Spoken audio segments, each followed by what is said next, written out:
बिस्मिल्लाहिर्रहमानिर्रहीम, अस्सलामु अलैकुम। अली सलमान जी टीवी के तमाम नाज़रीन को इस जश्न वर्ल्ड कप में खुश आमदेद कहता है कि जहां पर आज भी दो मैचेस खेले गए और एक मैच तो बड़ा वन साइडेड रहा कि जहां पर रवायती हरीफ इंग्लैंड ने ऑस्ट्रेलिया की टीम को बड़ी आसानी के साथ शिकस्त दे दी, लेकिन दूसरी जानिब जो मैच खेला गया श्रीलंका और साउथ अफ्रीका की टीमों के दरमियान वो बड़ा ज़बरदस्त मैच रहा और एक मौके पर ऐसा लग रहा था कि शायद श्रीलंका की टीम इस मैच में कामयाबी हासिल कर लेगी, लेकिन साउथ अफ्रीका ने बड़ा ज़बरदस्त कमबैक किया और मिलर ने जिस अंदाज से बैटिंग की उन्होंने सही अपने आप को क्लूजनर का जो है वो शागिर्द साबित किया, क्योंकि क्लूजनर ने ही कोचिंग की है मिलर की और आज प्रूव भी किया मिलर ने अपनी इस उम्दा बैटिंग के जरिए। तो आज हम बात करेंगे ना सिर्फ इस मैच के हवाले से बल्कि साथ साथ विराट कोहली ने बहुत सपोर्ट किया है शामी को और उन्होंने इस हवाले से स्टेटमेंट भी अपने दिए हैं। पाकिस्तान के कैंप से भी शामी की सपोर्ट पे बातें गई हैं। साथ साथ शाहिद आफरीदी भी अपनी पूरी फैमिली के साथ इस वक्त यूएई में मौजूद है पाकिस्तान की टीम का हौसला बढ़ाने के लिए, पाकिस्तान की टीम को बकअप करने के लिए। और इसके साथ साथ जो सरकारी टीवी पे मामलात चल रहे हैं उस हवाले से भी हम बात करेंगे कि वो मामलात किस नैच पे पहुंचे, जो इंक्वायरी कमेटी बनाई गई थी उस कमेटी का क्या हुआ। इस पूरे एपिसोड को आज हम थोड़ा सा एनालाइज करने की भी कोशिश करेंगे, क्योंकि बदकिस्मती से या खुशकिस्मती से हमारी ये रिवायत रही है कि जब दो आदमियों का टकराव होता है तो हम ये देखते हैं कि ज़्यादा असर रसूख वाला आदमी कौन है, ज़्यादा किसकी बात किसकी फ़ैन फॉलोइंग है, तो हम शायद उसको जो है वो अनदेखी अननेसेसरी सपोर्ट कर देते हैं। और दूसरा चाहे कितना ही क्यों हक पे ना हो हम शायद उसकी बात करते हुए कतराते भी हैं और शायद उसको अवॉइड भी करते हैं। तो आज बहुत सारे मौज़ूआत हैं कि जिनको हम डिस्कस करेंगे और रोज़ाना की तरह आज भी मेरे शो में एक नहीं दो नहीं बल्कि तीन ज़बरदस्त शख्सियात मौजूद हैं। एक की जो शोहरत है आपको मालूम है वो अक्रॉस द बॉर्डर पहुंची हुई है, बोल्ड बोलते हैं, ब्लंट बोलते हैं। और अब जो उन्होंने एक नया ट्रेंड शुरू किया है वो ये शुरू किया कि रोज़ाना एक नया पेयर शूज़ का वो पहन कर आते हैं और थोड़ा सा हमें टफ टाइम दे रहे हैं अपनी ड्रेसिंग से भी। मेरे साथ मौजूद हैं कमर रज़ा हिफ़ी साहब। सर कैसे हैं आप? Thank you very much Ali. जबरदस्त शर्ट्स, मतलब क्या है, सब क्या चल रहा है? फैन फॉलोइंग बढ़ गई है? तो नहीं, फैन फॉलोइंग नहीं, आपको पता है मैं कपड़ों का तो बड़ा शौकीन हूँ और सिलेक्टेड कोशिश करता हूँ कि हूँ किसी खिलाड़ी के ना हो। ठीक है, कपड़ों के शौकीन है, लेकिन जब गुफ्तगू करते हैं तो दूसरों के कपड़े जो है ना, ये बस मैं कह नहीं सकता हूँ कि दूसरों के कपड़ों पे कितने दाग लगा देते हैं, कितनी बातें कर जाते हैं। लेकिन बहरहाल मेरे साथ जो दूसरी शख्सियत मौजूद है पाकिस्तान के यंगेस्ट क्रिकेटर हैं और आप इनको थ्रू आउट द ट्रांसमिशन आप देख रहे हैं, मेरे साथ मौजूद हैं एक ऐसे क्रिकेटर के जिन्होंने पाकिस्तान के डोमेस्टिक क्रिकेट में सबसे ज़्यादा डबल सेंचुरीज बनाई हैं। रोज़ाना कोशिश करते हैं इनका कोई नया रिकॉर्ड आपकी समात और बसारतों की नज़र करें तो सबसे ज़्यादा डोमेस्टिक क्रिकेट में इनकी जो है वो डबल सेंचुरीज हैं और फैज़ान रियाज ने भी उस रिकॉर्ड को बराबर भी किया। मेरे साथ मौजूद हैं पाकिस्तान के यंगेस्ट क्रिकेटर हसन रज़ा साहब। हसन कैसे हैं? वेलकम। कैसे अली भाई? आप ठीक ठाक हैं? Thank you very much. आपने इतनी सारी आज किसका मुकदमा लड़ने आए? Black coat white shirt. आज मैं अंपानी के लड़ने आया था, मगर फ्रंट पे मैंने फीवर को खिलाया, इसलिए मैं सेकंड पे आ गया हूं। आज मैं डिफेंसिव खेल रहा हूं। डिफेंसिव खेल रहे हैं। और जो तीसरी शख्सियत मौजूद है इनका आज जी स्पोर्ट्स में डेब्यू है। कई और चैनल्स में भी यकीनन आपने इनको देखा होगा, लेकिन बहुत ही जबरदस्त अपने वक्त के क्रिकेटर रहे और बड़े जबरदस्त ऑफ स्पिनर रहे और साथ साथ जो है फील्डर बड़े अच्छे थे और इस वक्त जो है वो बतौर कोच भी खिदमत अंजाम दे रहे हैं। साथ साथ जो है जो सिंध गवर्नमेंट का जो एजुकेशन डिपार्टमेंट में उसमें डायरेक्टर स्पोर्ट्स भी हैं। मेरे साथ मौजूद हैं कराची के क्रिकेट का एक बहुत बड़ा नाम हारिस अयाज साहब। Haris, welcome to the show. कैसे हैं आप? ठीक है भाई, कैसे हैं? खैरियत से? बिल्कुल ठीक ठाक हूं। और इससे पहले कि हम अपनी गुफ्तगू का आगाज करें, सबसे पहले एक नजर डालेंगे मैच समरी पर जो अब से थोड़ी देर पहले मैच खत्म हुआ इंग्लैंड और ऑस्ट्रेलिया की टीमों के दरमियान। और हसन रज़ा से गुफ्तगू का आगाज करेंगे। जी हसन, ये सामने आपके स्क्रीन पे समरी है, ये मैच था, मिस मैच था, ये क्या हुआ? ये आउट क्लास कर दिया रिवायती हरीफ को इंग्लैंड ने और बड़ी आसानी के साथ जो है महज 11.4 ओवर्स में शिकस्त दे दी। जी, बहुत जबरदस्त बैटिंग की, स्पेशली जोस बटलर को क्रेडिट जाएगा इस मैच का पूरा। क्लास की बैटिंग करी और जिस तरह हम डिस्कस कर रहे हैं कि जिस तरह मैचेस खेल रहे हैं और जो गोरे फॉरनर प्लेयर्स हैं वो प्रॉपर खेलते हैं, मिडिल ऑफ द बैट खेलते हैं, स्ट्राइक रोटेट करते रहते हैं। तो गोरे उनके पास कौन से काले थे? उनके पास भी गोरे थे, मगर वो जो पिचेस वहाँ पर हैं वो जो है डोमिनेट करी है स्पिनर्स पे बहुत ज़्यादा, क्योंकि अटैकिंग क्रिकेट चल रही है और 6 ओवर जो पावर प्ले के बड़े इंपॉर्टेंट हैं। ऑस्ट्रेलिया की टीम आपको लग रहा है कि उस निक के अंदर जिसके लिए वो मशहूर है खेल रहे हैं, मगर वो फिंच एक प्लेयर हैं, कैप्टन वो खेल रहे हैं, मशहूर तो हैं अटैकिंग, मगर इतनी लो बाउंस पिचें हैं। मुझे सरप्राइजिंग हो गया इस वर्ल्ड कप में कि आईपीएल चलता रहा वहां पर सीजन में, मगर पिच की जो वो मयार है जो टॉप लेवल का वर्ल्ड कप में होना चाहिए था वो नजर नहीं आ रहा। वजह यही तो नहीं आईपीएल कंटिन्यू चल रहा है इसलिए पिच में वो बहुत ज्यादा नमी भी है और बहुत ज्यादा ड्राई भी हुई है पिचेस। शारजा की देखें आप, नॉर्मली 3 से 4 बैट्समैन देखे हैं जो इनसाइड एज लग के बैकफुट पर जाते हैं स्पिनर को खेलने के लिए, वो आउट हो जाते हैं। तो यही प्रिपरेशन है, क्योंकि ऑस्ट्रेलियन और गोरे जो हैं वो अपनी पिचों पर बहुत अच्छा खेलते हैं और बॉल की हाइट हाइट को लेवल पे लेके खेलते हैं, बॉलिंग मशीन इनके पास स्टैट्स बहुत ज्यादा हैं, वो कट और पुल शॉट बहुत ज्यादा खेलते हैं, जिसकी वजह से स्ट्रगल कर रहे हैं ये लोग। और यहाँ पे मौका नहीं मिला, बॉल ऊपर नहीं आ रहा तो जी, और पैडो में भी लगता है स्किट बॉल है, बेसिकली ग्राफ्टिंग सिंगल डबल्स की इन लोगों को नहीं आ रही, जिसकी वजह से स्ट्रगल कर रहे हैं लोग। ठीक है, हारिस आप क्वालिफाइड कोच है और स्पिनर्स यहाँ पे डोमिनेट करते नजर आ रहे हैं। एज एन स्पिनर आपको क्या लगता है कि क्यों जो है यहाँ पे जो इंग्लैंड की टीम है उसने डोमिनेट किया, आदिल हैं, मोइन ने जिस तरह से बॉलिंग की उन्होंने, ऑस्ट्रेलिया ने क्या गलतियाँ की हैं? देखिए अली भाई, जैसे हसन ने बताया कि ये अभी लास्ट ये पिछले 1 महीने से आईपीएल इतनी आईपीएल के मैचेस हुए हैं, तो एक विकेट को एक इतने बड़े इवेंट के लिए प्रिपेयर करने में थोड़ा टाइम चाहिए होता है, क्योंकि टाइम बिल्कुल मिला नहीं है। अब इसलिए हसन रजा वहाँ काफ़ी खेले हैं, हसन को बहुत आइडिया वहाँ पे कि वहाँ की विकेटें कैसी होती हैं।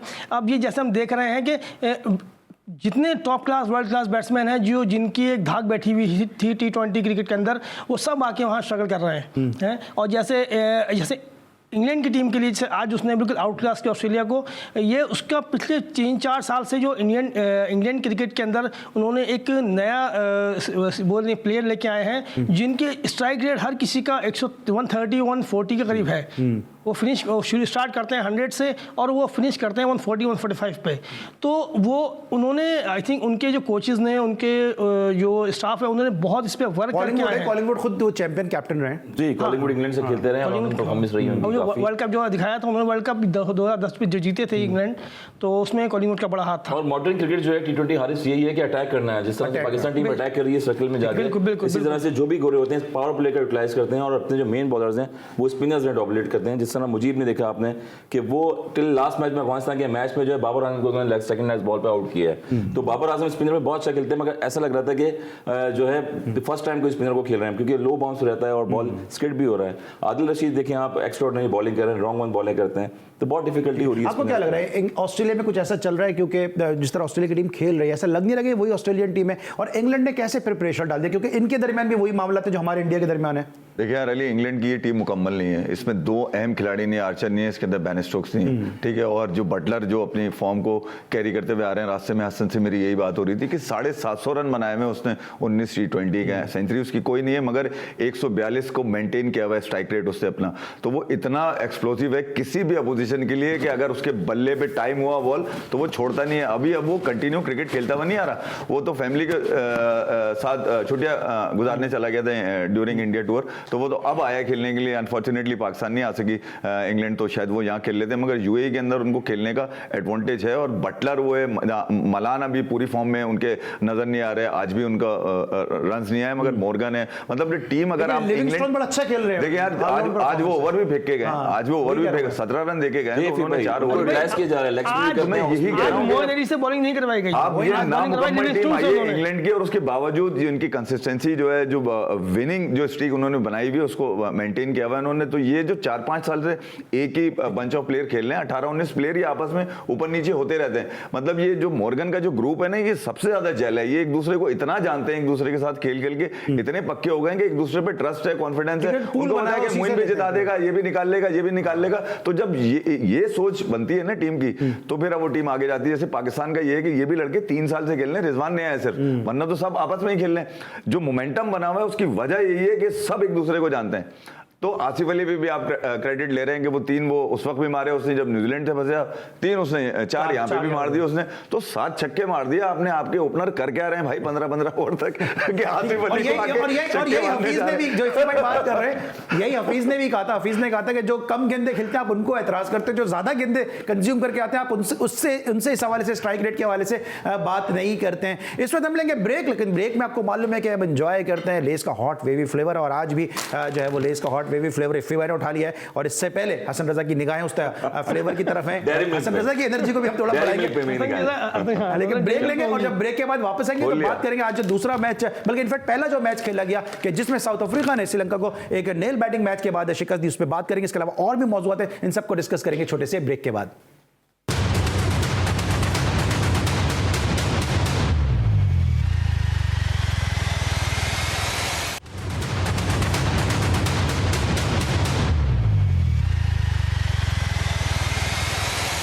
Welcome back after the break. और ब्रेक पर जाने से पहले हम बात कर रहे थे उस मैच के हवाले से कि जहां पे रिवायती हरीफ इंग्लैंड ने बड़ी आसानी के साथ ऑस्ट्रेलिया की टीम को शिकस्त दी, लेकिन जो पहला मैच है खेला गया आज के दिन का वो बड़ा नेल बैटिंग मैच रहा और एक मौके पर ऐसा लग रहा था कि श्रीलंका की टीम इस मैच में कामयाबी हासिल कर लेगी, लेकिन उसके बाद जो मिलर ने बैटिंग की उसने सब कुछ ही जो है वो तब्दील करके रख दिया। स्क्रीन पर आप देखेंगे इस मैच की समरी और हसन रजा से हम पूछेंगे कि हसन, इस मैच को अगर आप एनालाइज करें तो किस तरह से करेंगे, क्योंकि एक मौके पर ऐसा लग रहा था कि श्रीलंका इस मैच को जीत जाएगी, लेकिन जिस तरह डेविड मिलर खेले उन्होंने 23 रन की बरक रफ्तारी नहीं खेली, फिर बाबूमा ने रन स्कोर किए 46 रन बनाए और फिर इस मैच को बिल्कुल चेंज कर दिया। जी हाँ, टम्बा बवामा जो है वो उसके बाद चेस कर रहे थे रन और एक्स्ट्रा रोटेट करते रहे, बड़ा अच्छा बैटिंग की उन्होंने। उसके बाद एडन मार्करम जो है वो रन आउट हुए एक्स्ट्राऑर्डिनरी, सिंगल लेने गए उनके साथ। अच्छा, फील्डिंग बड़ी अच्छी वैसे नजर आ रही है, बहुत एक्स्ट्राऑर्डिनरी फील्डिंग नजर आई है। अगर आप पास में देखें श्रीलंकन फील्डिंग्स जो है बहुत अच्छे रहे अपने पास में, और स्पेशली चमदा आवाज उनके कोच हैं जो हमारे दौर में खेलते हैं, बड़े promising left arm fast bowler होते थे एक टाइम पे। तो वैसे तो खैर हमारी आपसे ऐसी कोई डील नहीं है, लेकिन आपको इनाम में गाड़ी दूंगा अगर आप मुझे चवंद नवाज का पूरा नाम बता दें। बहुत लंबे नाम होते हैं कि मैं नहीं कर सकता ये नाम, क्योंकि जितने भी प्लेयर्स हैं, महिला शानदार पैदा बंदे के पता नहीं आगे आगे कितने सारे हैं, उसके बाद वाज इवन संगाकारा और इनके सारे बहुत बड़े बड़े प्रोनाउंस नेम होते हैं इनके। बहरहाल मगर फील्डिंग जो है कि ऐसा टैक्टिस है मॉडर्न क्रिकेट में कि श्रीलंकन शुरू से बड़े एथलीट रह चुके हैं, तो जब रनआउट इनका उनका किया बहुत जबरदस्त रनआउट था, मगर एंड पे मिलर किलर एज यूजुअल कहा जाता है, तो मिलर किलर क्योंकि वो किल कर देते हैं। जब क्लूजनर के शागिर्द आज प्रूफ किया उन्होंने, ऑब्वियसली क्लूजनर भी एक बहुत स्ट्राइक रोटेट करते थे, अपने जमाने के बेहतरीन प्लेयर थे और पोजीशन नहीं देखते थे, डजंट मैटर, प्रेशर नहीं देखते थे वो कि क्या प्रेशर होगा। मिलर किलर ने पूरा मैच को बनाया, उसके बाद बैक टू बैक 2 छक्के मारे उन्होंने, और वही छक्के वहां मारे शारजा पे, जहां पर जावेद मियां ने छक्के मारे थे। 65 की बाउंड्री है, मगर ऑलमोस्ट 70-80 मीटर जो है शॉट मारे। हारी साहब क्या कहेंगे, एक मौके पे श्रीलंकन बॉलर हैट्रिक पर आ गए थे, फिर वो उन्होंने रिव्यू भी लिया, हैट्रिक होते होते रह गई। आज डोमिनेट किया श्रीलंका ने, लेकिन उसके बाद at the end of the day South Africa जीत गई। देखिए अली भाई, ये गेम था नर्व्स का। इस मौके पे जो टीम जो और नॉर्मली बड़ी टीम देखा गया है कि बड़ी टीमें अपने नर्व्स पे कंट्रोल रखती हैं, और वही इसका सबूत साउथ अफ्रीकन प्लेयर्स ने दिया, जिसका मिलर ने ख़ास तौर पे क्योंकि वो बेसिकली वो दुनिया में लीग खेलते हैं, हर तरह की कंडीशन में खेलते हैं, हर प्रेशर में खेलते हैं, और वो बेसिकली मैच विनर है, इसका उन्होंने प्रूफ किया है। और प्रूफ किया मौके पे आप इस तरह से एनालाइज करेंगे कि गलती क्या की है यहाँ पे, कि जिस तरह हम कल बात करते हैं कि मुजीब का एक ओवर अगर रोक लेता अफगानिस्तान तो आसिफ अली शायद इतनी आसानी के साथ छक्के जो है नहीं लगाते जन्नत को। नहीं यार, अगर इस मैच में देखे तो मैं रबाडा को क्रेडिट दूंगा, वहां पर उन्होंने जो 1-6 और 1-4 जो मारा है ना, वो डेविड मिलर के साथ मिलके वो जो गेम बना है, तो वो बड़ा टर्निंग पॉइंट था वहां पर। मगर आप साथ साथ बबूमा को भी आप क्रेडिट दें कि उसने उस वक्त में खड़ा रहा जब टीम को जरूरत थी। 46 रन उसके बड़े काउंट करते हैं इस जीत के अंदर।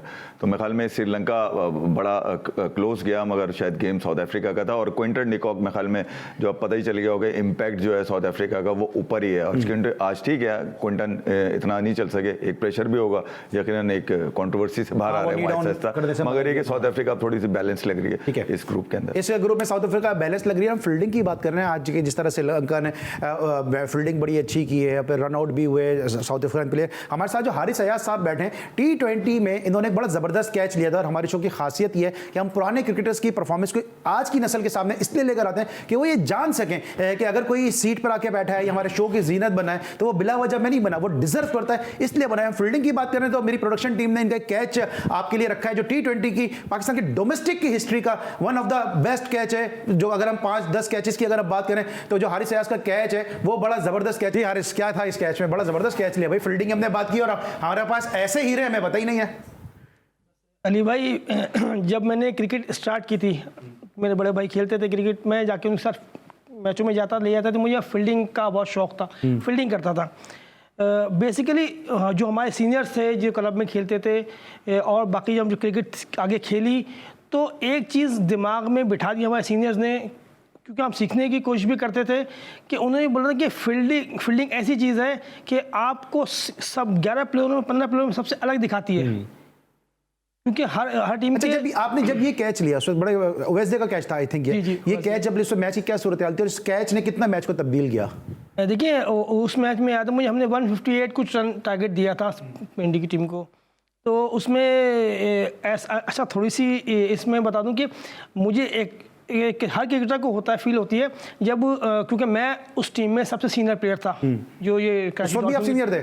जी, उस टाइम 2012 में सबसे सीनियर प्लेयर था मैं, लेकिन अल्हम्दुलिल्लाह फिटनेस के हिसाब से मैं टॉप 4 में ही था। अच्छा, जब हम फील्डिंग मैच स्टार्ट होता था तो एज अ सीनियर और ज़्यादा बात है फिटनेस तो उस पर वो जो प्लेयर समझते थे वो मुझे बाउंड्री के बाहर सर्किल में बाहर भी फील्डिंग के लिए भेजते थे, और जब क्रूशल लास्ट ओवर आए थे तो फील्डिंग सर्किल में फील्डिंग में ले आते थे।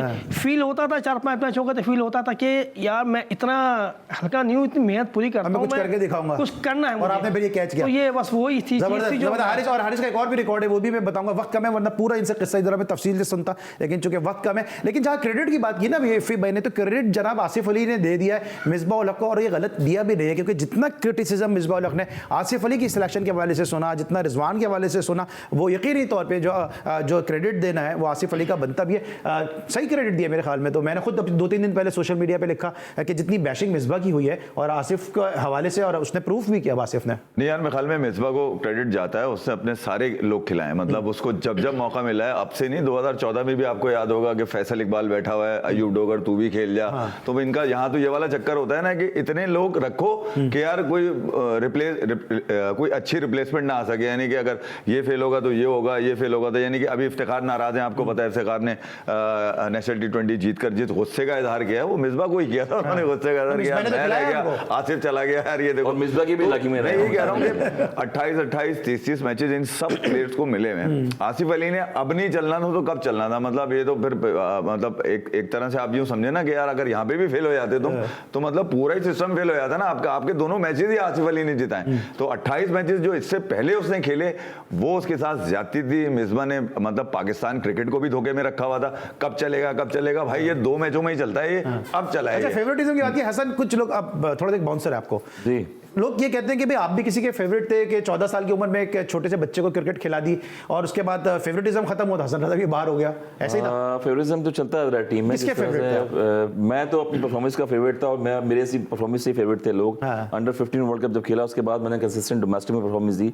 और लाइकिंग डिसलाइकिंग जो है चलती रहती है। निजी डिपार्टमेंट से मैंने 12 साल 11 साल कप्तानी भी की है, और उसी मेरी कैप्टनसी में बहुत सारे स्टार हमारे पाकिस्तान के जो है खेले भी हैं।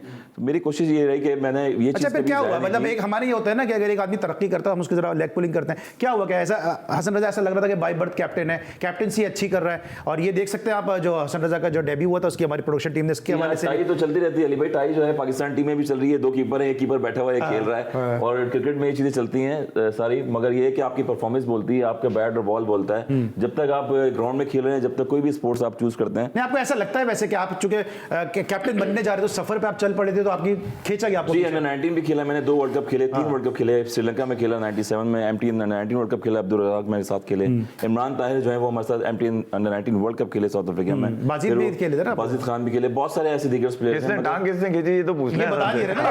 टांग मेरी नहीं खींची है, पाकिस्तान क्रिकेट बोर्ड में ये मसला आप रिजवान को कह रहा था, ये मसला बताएंगे नहीं, मैं ये कह रहा हूँ ना, ये बता दे, सबके वफादार जुड़े में पेट में। देखिए फिर भाई जिस दौर में मैं खेल रहा था ना, मेरी रिप्लेसमेंट इंजमाम भाई के साथ नहीं हो सकती थी, मेरी रिप्लेसमेंट एजाज अहमद के साथ नहीं हो सकती थी, मेरी रिप्लेसमेंट सईद मलिक के साथ नहीं हो सकती थी, यानी कि इतने बड़े प्लेयर थे उस दौर में जमाने में, और डोमेस्टिक में प्लेयर हमारा कोई नहीं आता था। किसके साथ थी फिर?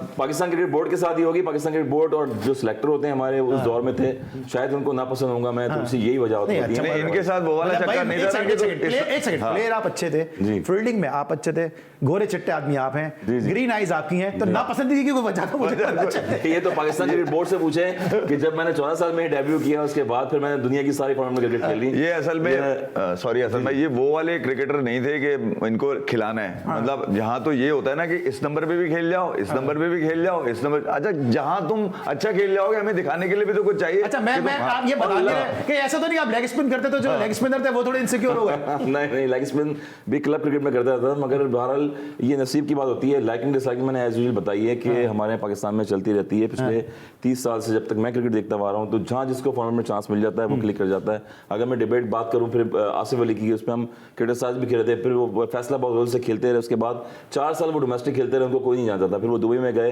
क्लब क्रिकेट खेलते रहे, रमजान टूर्नामेंट वहाँ पर खेलते थे जाके नहीं पिचों पे, जहाँ पर आज वो पाकिस्तान की रिप्रेजेंट। अच्छा, लेकिन आप तो इतना सारा गिना रहे हैं, लेकिन कुछ जो फ्रेंचाइजीज है वो उसका क्रेडिट ले रहे हैं कि जी हमने खिलाया, देखा आसिफ अली चेंज हो गया। देखें स्टार जब बन जाता है तो जाहिर बात है क्रेडिट हर बंदा लेता है, मगर उसकी प्लेयर की मेहनत ज्यादा होती है, उसकी मोटिवेशन बहुत ज्यादा होती है इंडिविजुअली जब आप खेलते हैं। तो जब प्लेयर अपना खेलते खेलते जाता है ऊपर लेवल पे, यार वो अपना पास भूल जाता है और फॉलोइंग ज्यादा हो जाती है। पाकिस्तान की जो लॉन्गेस्ट फॉर्मेट में जो आखिरी जोड़ी थी वो मेरे ख्याल में तौफीक और इमरान फरद की थी। उनका एग्जिट भी आप देख लें, एक बेगम की बीमारी की छुट्टियां ले गया, वो भी जिम्बाब्वे के खिलाफ ठीक है, उसको वापस ही नहीं लिया उन्होंने। ठीक है, तौफीक से क्या झगड़ा था मिसबा का ये नहीं आज तक पता चला, वो बताइए। मैं बताता हूँ, और जिस तरह इन्होंने बात की उसको अंग्रेजी में कहते हैं कि success has many fathers and failure is orphan, यानी जो कामयाबी है उसके कई जो सरप्रस्त होते हैं और जो नाकामी है वो यतीम होती है। कोई भी जो है नाकाम इंसान के सर पे हाथ रखने के लिए नहीं आता। अभी तौफीक उमर की इन्होंने बात की, मुझे याद है मैं उस मैच को कवर कर रहा था, टेस्ट मैच था और रेडियो पाकिस्तान पे मैं उस वक्त कमेंट्री पे था। तौफीक उमर अभी पहली इनिंग में बैटिंग कर रहे हैं और पाकिस्तान की एक टीम ऑस्ट्रेलिया की थी, ऑस्ट्रेलिया ए, जिसमें शहरयार गनी का भी नाम उसमें सामने आया था, इसमें उमर अकमल का भी वहां से कमबैक हुआ और हफीज का भी वहां से कमबैक हुआ। अभी पहली इनिंग मुकम्मल नहीं हुई थी और हफीज को वहां पे भेज दिया गया कि जी ये तौफीक उमर को रिप्लेस करेंगे। तो ये चल रहा है सिलसिला। और जिम्बाब्वे के खिलाफ टूर कौन छोड़ता है, लेकिन इमरान फरद ने अपनी एहलिया की बीमारी की वजह से वो टूर छोड़ा और उसके बाद वो कभी भी कमबैक नहीं कर सके। हम परफॉर्मेंस की बात कर रहे हैं, इसके बाद जरा और इश्यूज पर आएंगे। परफॉर्मेंस आपने भी तो दी है, वर्ल्ड रिकॉर्ड होल्डर भी है, वो किसी को पता ही नहीं है। 8वीं विकेट का वर्ल्ड रिकॉर्ड है आपका, 200 रन से ऊपर रन किए हैं। 49 पे कराची के साथ आउट थे, फिर आपने शाहिद इकबाल के साथ 200 रन की पार्टनरशिप की। यानी भाई ये 99 का वनडे टूर्नामेंट था, मैं कराची वाइट से खेल रहा था। मुनीरुल्लाह हमारे कप्तान थे, यूबीएल पे मैच था अगेंस्ट हैदराबाद। तो मैं उन दिनों मेरा क्लब था मियां अज़मत प्रोफेशनल। तो अच्छा मेरे डिपार्टमेंट के 4 से 5 प्लेयर जो एनडीएफसी में खेलते थे, तो हम वो टीम में मौजूद थे। तो मुझे बहुत बैक करते थे, बहुत सपोर्ट करते थे। तो मेरे एक प्लेयर थे लाल फराज, 7 आउट हो गए थे तो मैं पैड किया हुआ था, लाल फराज भी पैड किए हुए थे। मेरा पहला सीज़न था, लाल फराज सीनियर प्लेयर थे, तो मैं पैड करके बैठा हुआ था। तो आउट हुआ जब 7वां प्लेयर, तो ना मैं बैठा हुआ था, तो लाल फराज ने बोला कि मैंने बोला लाल फराज तुम जाओगे? तो उसने बोला नहीं तुम जाओ ना, तुम अच्छी बैटिंग करता है हमसे। उसने बोला इस तरह। तो वो सब जानते होंगे इसाक पटेल को, वो हमारे क्लब के मैनेजर थे, वो यूबीएल ग्राउंड के इंचार्ज भी थे। बड़ा कंट्रीब्यूशन। तो उन्होंने एक बात बोली जब मैं पैड करके जा रहा था ग्राउंड में, उन्होंने बोला बेटा हारिस ये हीरो बनने का इससे अच्छा मौका नहीं आ सकता। तो बस वही दिमाग में लेके गया। शाहिद इकबाल जो हमारे बड़े सीनियर प्लेयर थे, उन्होंने बहुत गाइड किया। और फिर आपने वर्ल्ड रिकॉर्ड पार्टनरशिप बना दी। 14 ओवर में बैटिंग आई थी मेरी, मैंने अपने 50 किए थे 44 ओवर में। अच्छा, और मैं 89 रन करके 49 ओवर में आउट हो गया था। ये इसलिए मैंने ये किस्सा सुनाया क्योंकि हमारे जो आज की नस्ल उनको पता चल सके कि डोमेस्टिक में कैसे कैसे कारनामे। आपको याद होगा कि मैंने पाकिस्तान के नहीं वर्ल्ड के यंगेस्ट एक इनिंग में 10 विकेट लेने वाले बॉलर इमरान आदिल को भी इंट्रोड्यूस किया था इस शो में, जो समाओं में इस वक्त मौजूद हैं। और ये आप देखेंगे 8वीं विकेट का इनके पास वर्ल्ड रिकॉर्ड है वनडे क्रिकेट का, कि जहां में इन्होंने 200 रन के ऊपर की पार्टनरशिप दी। हसन रजा के तो अनगिनत रिकॉर्ड है जो हम आपको गिना रहे हैं, लेकिन एक और शख्सियत है जिसका रिकॉर्ड हम गिना ही नहीं सकते। इतने रिकॉर्ड वो रोजाना हर शो में बनाते हैं, वो हमारे कमरजा इफ्फी साहब। तो इनके मजीद रिकॉर्ड गिनाते हैं आपको। लेकिन साथ साथ आजकल पता नहीं क्या चल रहा है पाकिस्तान में और पाकिस्तान से बाहर पड़ोसी मुल्क में कि शामी और शुएब ये दोनों खबरों की जीनत बने में, इन पे दोनों पे ही हम बात करेंगे। शामी शुएब की कहानी सुनेंगे इफ्फी भाई की ज़बानी। मिलते हैं छोटे से ब्रेक के बाद।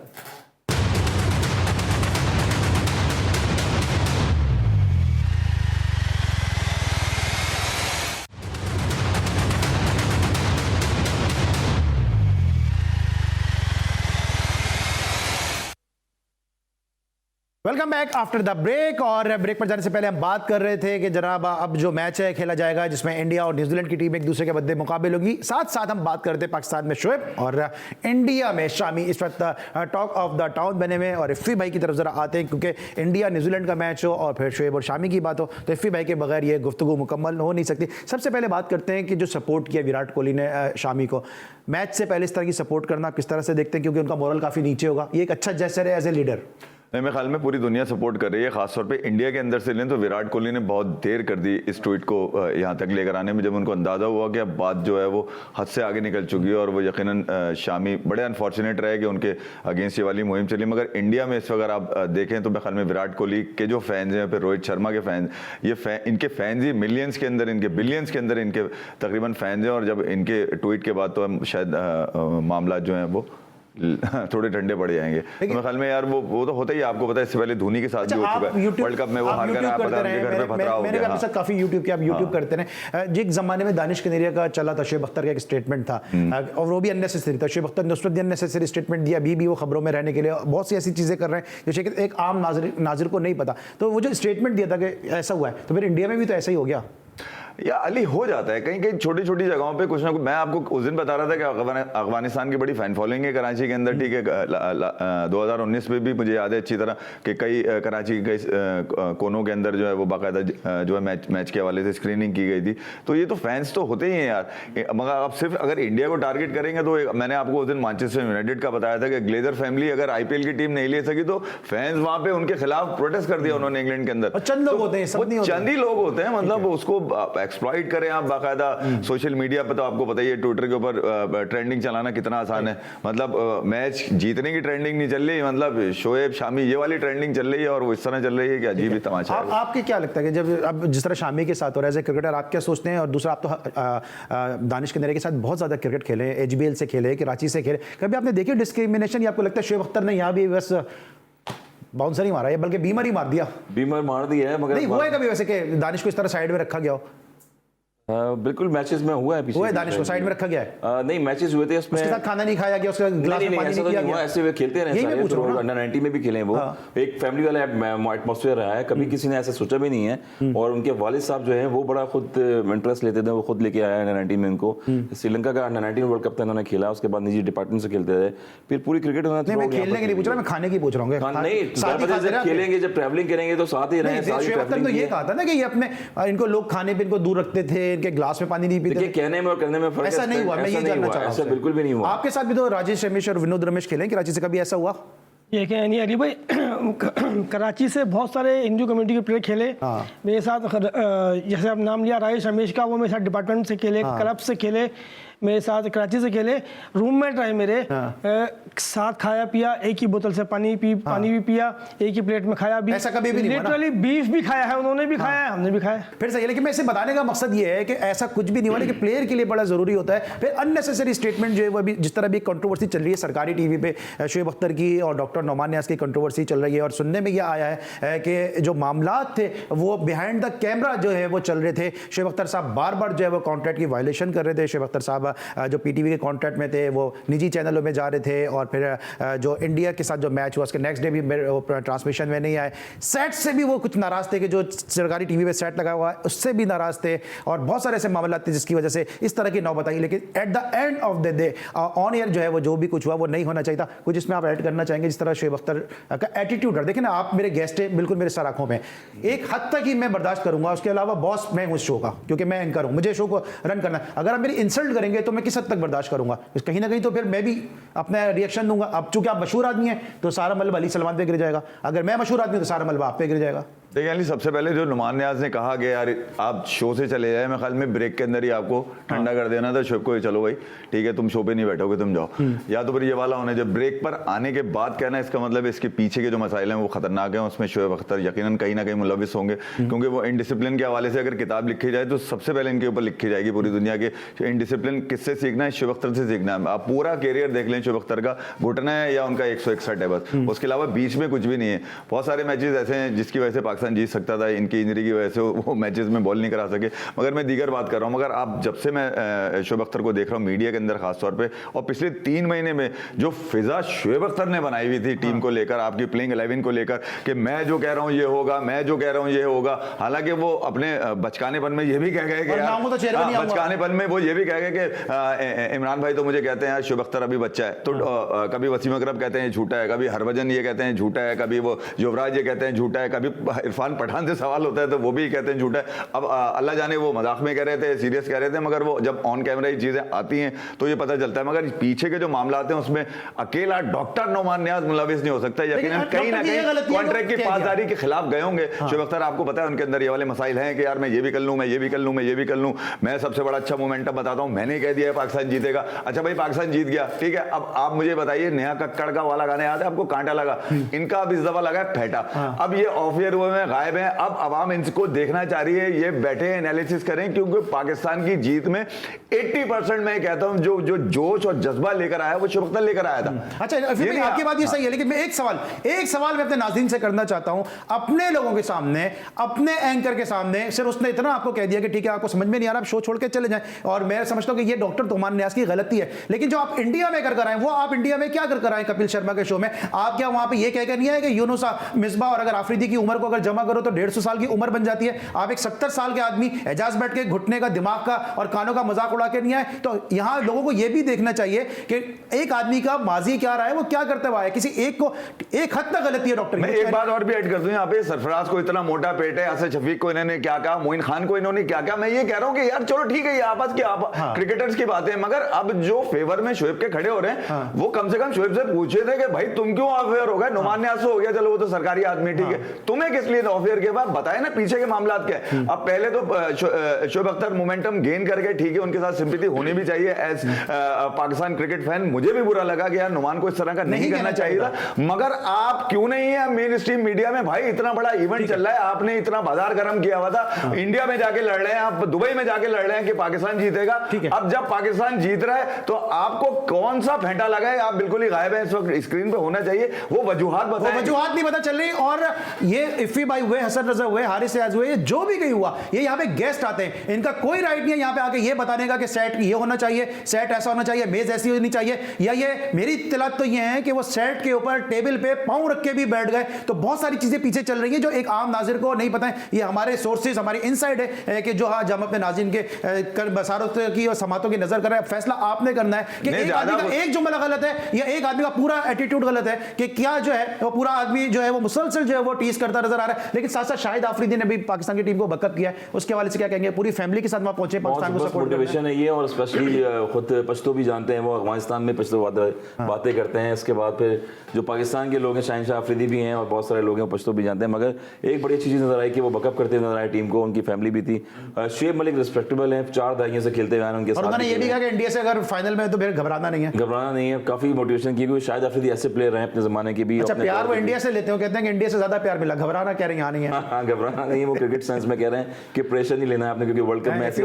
पार्ट होते रहे हैं। कहते हैं प्यार इंडिया से, खुद कप्तान थे तो कहते थे प्यार में इंडिया से ज्यादा मिला है, और यहाँ कह रहे हैं। आपने अभी शामी की बात करी और विराट कोहली ने उनके लिए ट्वीट किया, मगर मुझे याद है जो आइस पे जो क्रिकेट खेली जाती है वहां पे, कहां पे, ये यूरोप में जाके स्विट्जरलैंड के अंदर, और शाहिद की वीडियो तो मिलियंस के अंदर लोगों ने देखी हुई है कि वो इंडिया का तिरंगा लेके खड़ा हुआ है, वो बच्चे के साथ उसने तस्वीर खिंचवाई है। तो मैं ये कह रहा हूँ क्रिकेटर्स के जो दिल होते हैं वो बड़े फ्लेक्सिबल होते हैं अपने फैंस के लिए। वो मतलब वो ये नहीं देख रहा होता ये कौन सी लैंग्वेज बोलता है, ये कौन से मजहब का है, उसके लिए सब बराबर होते हैं। तो कम से कम यार ये वो वाली सोच होनी चाहिए, वो वाली सोच होनी चाहिए। लेकिन जल्दी जल्दी जाते जाते मैं बता दूं, इंडिया और न्यूजीलैंड के दरमियान जरा हेड टू हेड क्या सूरत है, और हारिस रियाज से हम पूछते हैं कि कौन सी टीम को एज है। 16 मैचेस अब तक खेले गए हैं, 16 मैचेस में से 6 मैचेस जो है वो इंडिया जीता है, 6 और 8 मैचेस न्यूजीलैंड जीता है, 2 मैच टाई है। हारिस यहाँ पे अगर हम देखें तो ऑन पेपर इंडिया मजबूत है, लेकिन अगर रिकॉर्ड देखते हैं, स्टैट्स देखते हैं, तो फिर न्यूजीलैंड को एज हासिल है।